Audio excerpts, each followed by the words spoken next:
as a software, as a medical device, we need, of course, to be validated. I can understand that it can be difficult to apprehend all the different components of validation.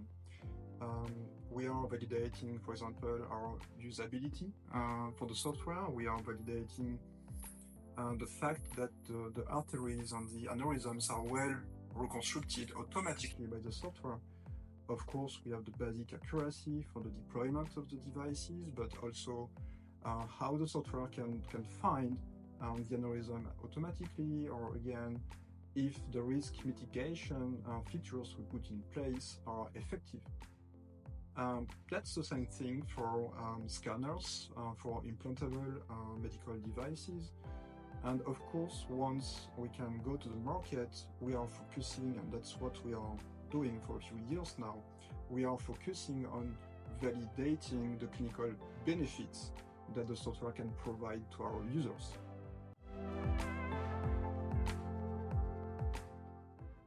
No, of course not. It's one basic component of what we want to achieve. It's only one part of the game. If you're not accurate, I hope you're not on the market. What we need to have to do is to be sufficiently accurate to provide a service, not a gadget, to our clients. Instead, what we want to do is really to focus on the patient care. What we want is to be really embedded in the workflow for the clinician. We want to support them, not replace them.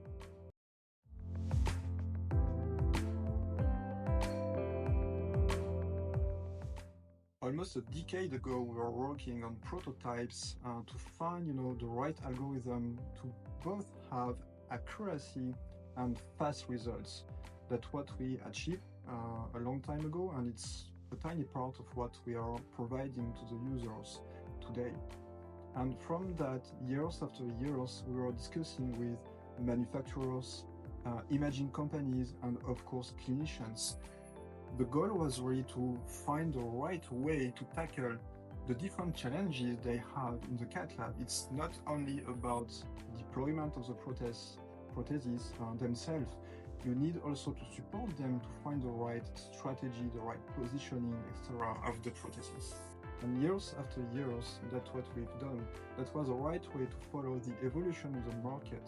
So that's how we implemented more and more devices, interactions between the devices, adding AI features to enhance the workflow and to get rid of the burden of setting the simulation. What is important for the clinician, for our users, is really to have the final results very quickly.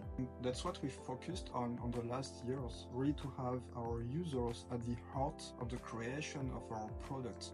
Ultimately, we want to find clinical added values for the software and for our clients.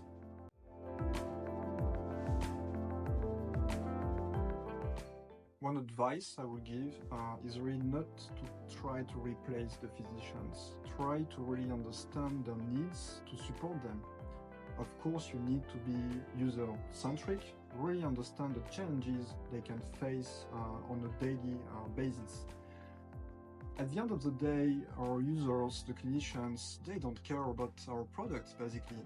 They want to know how this service will tackle the different challenges they can encounter with patients in the cath lab.